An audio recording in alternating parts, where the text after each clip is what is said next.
The Coutts 4 case in Canada is an interesting one that's not being covered well by the mainstream media. And if you want to get an idea of who to get good information from, Gord Magill gave this perfect one out there with a bunch of names here. Link will be in the description down below.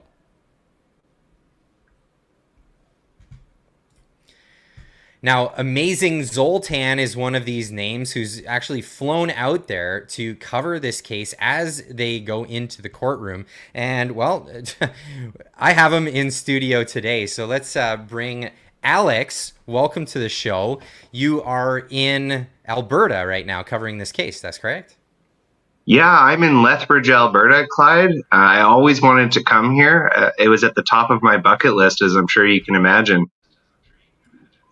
I'm sure of all the destinations, Lethbridge is always one of the top on most Canadians' list.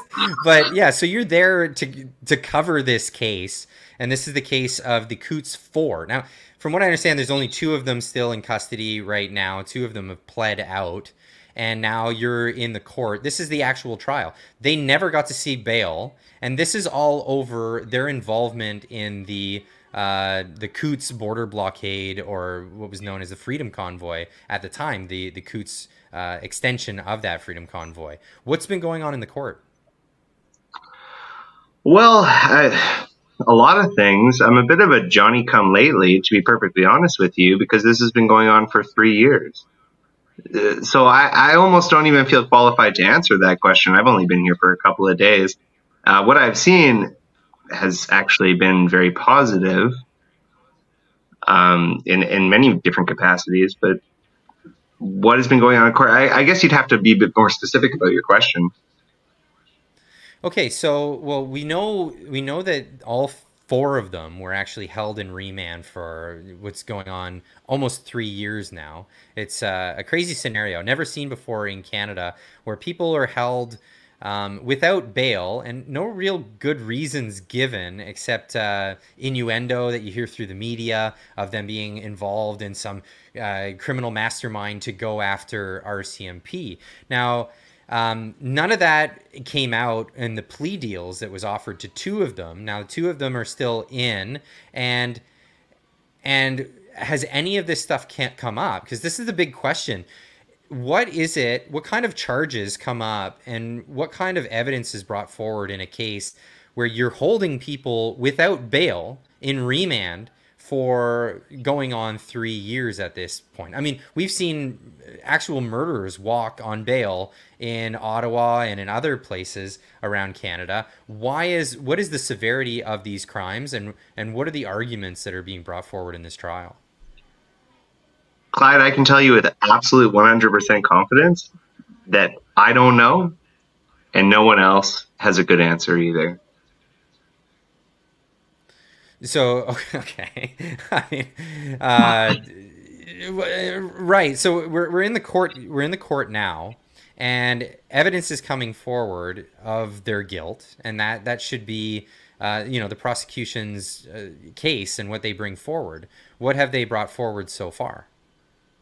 Virtually nothing. So I've been here for the last week, let's say. So the first day of trial actually got disrupted. It's really funny.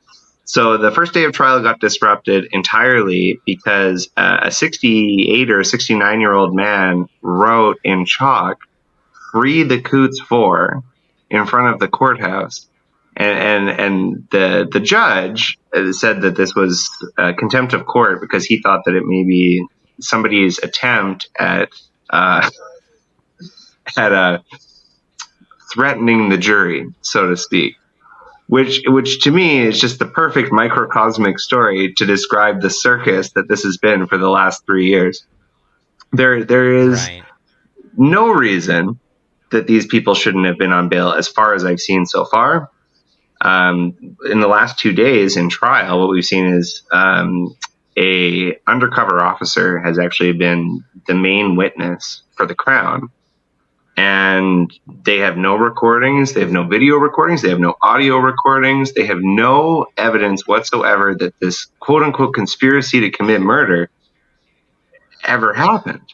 we're relying entirely on their spoken word and some notes that they took 2.5 years ago, and none of it is particularly convincing, and nor is it credible. So at this time, it's the prosecution that's coming forward with their case. Is there any chance for cross-examination of the witnesses from the defensive side? That has happened, absolutely. So what happened was the defense cross-examined one undercover officer yesterday, and that was when it was revealed that there was no audio or visual recordings, as I've mentioned. And I actually think that the defense lawyer for one of the defendants, Tony Olenek, is particularly brilliant. She came up with an absolutely genius strategy where she asked this undercover officer, what do you think is more credible and accurate? The notes that you took 2.5 years ago or the memories that you have today? And for whatever reason, it flustered the undercover officer, and she said, the memories I have today are more accurate than the notes I took 2.5 years ago. Well, that would okay. that would make her not a credible witness. Absolutely. It undermines not only the notes that she took 2.5 years ago, but her as a witness, because this is an absurd thing to say. I mean, I remember when she said this, Granny McKay, who's been a great advocate for these defendants, she said to me, oh, I wish my memory worked that way. Don't we all? Yeah, well, of course. Don't we all wish that? Don't we all? Well, it depends on how. Isn't it the case that like they tell them to take notes right away because of the fact that if it's not recorded, your memory is so unreliable that you would have to take notes and rely on those notes. So she's undermining even her own notes. Correct. Yeah.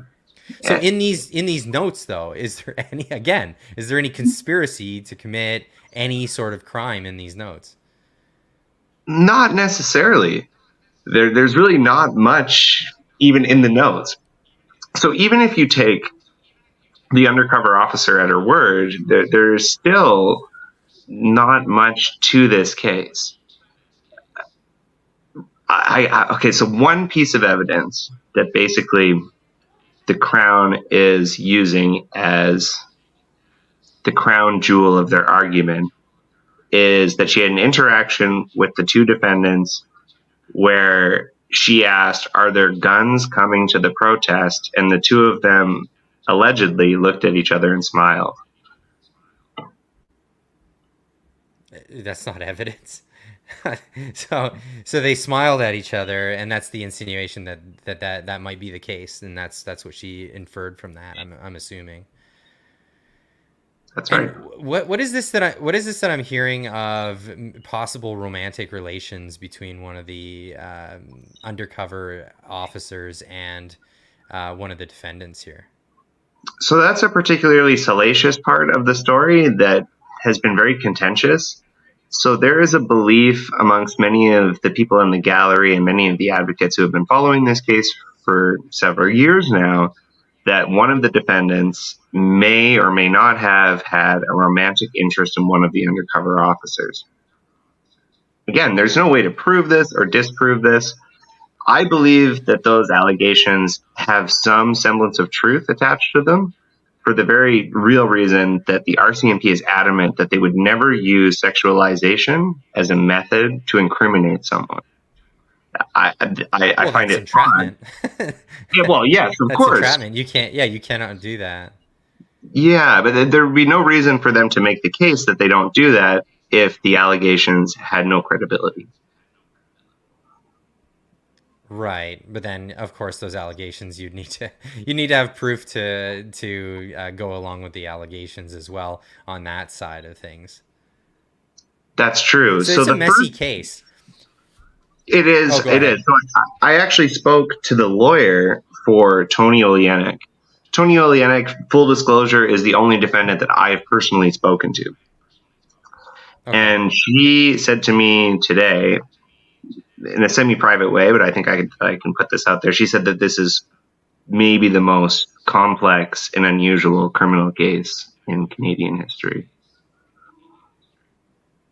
What makes it so complex? It seems so kind of cut and dry from the outside perspective. I know there's publication bans, and you can't really say a lot of like what you hear in the courtroom or certain aspects of it.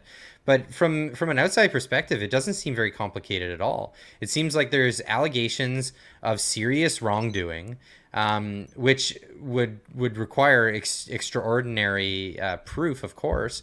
But in the case of the bail, the other more hardened criminals have been given bail. It really seems like a political trial at this point. It seems like it's always been politically motivated and not been a case of, you know, justice being blind in this particular case. I think in a sense, and I don't mean to be insulting, Clyde, I think that you kind of answered your own question. Because Okay. what makes the case so complex is the denial of bail. The best example I can provide, we've all told a lie in our life. So if you tell one lie, then sometimes you find yourself having to cover for that lie with another lie, and then another lie, and then another lie, and it just snowballs. And in a sense, that's kind of the situation that the Crown finds itself in. And I'm not saying that the Crown is making anything up, but they've denied these men bail for so long on such flimsy and ridiculous evidence that there is a perception amongst the public and probably amongst the jury that surely they must be guilty of something. But what is it? Mm. But what is And it? so you almost, as an observer of this entire situation, reach a point of disbelief. And that's what makes it so complex. Well, it seems like the only people calling it complex are the people that are at the helm of trying to run this as an investigation, trying to run this as a judiciary. Most other cases, they would say, "Well, this is pretty cut and dry. Let them go. It's time appear in a court later at a later date." And okay, so that's that. So the bail thing's over, but now they're in court, and now they're having their day in court where either justice will prevail or they're going to walk free because they're innocent men. How much longer does it look like this charade is going to be going on? And do you see an end in sight? That's a very difficult question to answer, of course, right? Because the decision is ultimately the jury's and the jury's alone. I can tell you right now that the trial will last at least another 2 months by all estimations. So this won't be coming to an end anytime soon. In terms of whether or not I think that justice will prevail or whether they will walk free, again, difficult to answer because it's the jury's decision. What makes this complex, Clyde, is that if you hold people without bail for a virtually unprecedented amount of time, without any substantial evidence, people will counterintuitively come to the conclusion that they must be guilty of something. Mm-hmm. Because why else would the system do this to relatively innocent people? Well, I There's can imagine if it turns out that they are innocent, there's going to be a lot of hell to pay. There's going to obviously be lawsuits. There's obviously going to be court hearings over this. Hopefully, well, we see how it works with the bureaucracies. Most people who are involved in these debacles end up failing upwards, and I hope this doesn't happen in this case. again, it's ultimately up to the jury, right? But I also want to make a point here that I think is really, really important, because when I came here thinking that this was one of the greatest injustices in Canadian history, and I still do believe that to some extent. Mm-hmm. But you will be surprised to hear that I and many other people in the gallery believe that the current judge in this trial, this jury trial, is incredibly fair, is incredibly knowledgeable, is incredibly impartial, and truly loves the law. So I've actually come away from this entire experience having more faith in the system than if I hadn't come at all. And Wow. Well, there's a there's a certain amount of compartmentalization that you have to do to reach that point. So what's happened to these men for the last 2.5 years is unjust and outrageous, in my opinion. But the current jury trial that they are experiencing, I believe that they are receiving a fair trial. And that's how I feel. Well, I hope that it comes to a good conclusion. If the men are guilty of something, I can't see 3 years in jail for simple mischief or something like that. But we'll see how it turns out, and if it's fair, then it's fair. And if they walk, I hope they go after everything that they can get, because an unfair situation like that definitely deserves something in return for these men. So one of the defendants, Jerry, has already pled guilty to trafficking a weapon. So I believe that there is some truth to the idea that somebody agreed at some point to bring a weapon if it were justified. Mm-hmm. There's no evidence that they actually did bring the weapon. But somebody did say that they would bring a weapon. And bringing a weapon to a protest for the potential purpose of using it to attack the police is a terrible crime. Mm-hmm. I want to make that very clear. But there's a difference between cause and intent. And I think this is where the entire trial really hinges. So if I hate my ex-wife, Clyde, I have cause to kill her. I want to be very clear. I do not have an ex-wife. Nor do I hate her, nor do I intend to kill anyone. But this is the thing. There's a difference between cause and intent. If I hate my ex-wife, I have cause to kill her. But intending to kill my ex-wife is completely different. There's no evidence that there was any plan, any actual conspiracy, any use. There was no plan. There's just no plan. A conspiracy is when two or more people plan to do something. There's no evidence of this. Incredible. So far. And so far. This is where we're at. So how much longer is it going to go, or how much longer are you going to stay there and observe? Well, I mean, I'm on limited resources, as we all are. I mean, that's just the way the world works. So I'm going to be going back to BC, actually probably tomorrow. I intend to come back because the trial is lasting for 2 months. So I intend to come back maybe in a couple of weeks and follow this as closely as I can. I also want to make a point here, too, that not only did the judge give me more optimism and hope about the system, but also just the general vibe. If that makes any sense. You're getting a vibe? You're getting a vibe? Oh, yeah. So you can tell you're from BC. Well, yeah, absolutely. Now I'm speaking in BC hippie language, so forgive me. But I'm pretty new to this whole thing. Again, I'm kind of a Johnny-come-lately, and I was actually really nervous about going into the courtroom.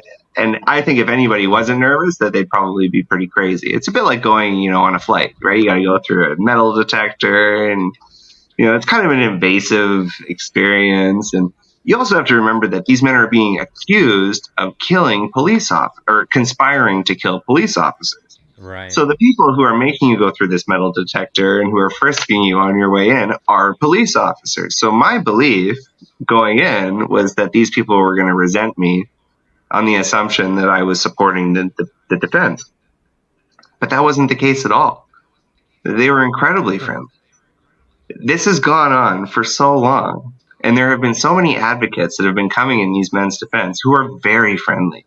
I mean, this is just a ragtag group of mildly anti-authoritarian senior citizens who are somewhere on the hippie scale, just a bunch of eccentric characters. So, and the police have actually kind of come to be quite amiable towards these people. They actually quite like them.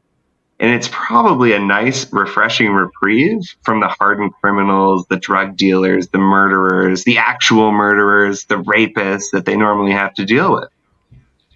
There's almost this festive, friendly atmosphere between the advocates for the defendants and the police officers. So as much as this case has in some ways made me feel the justice system is broken, actually coming here has given me a lot of optimism and hope that I never would have expected.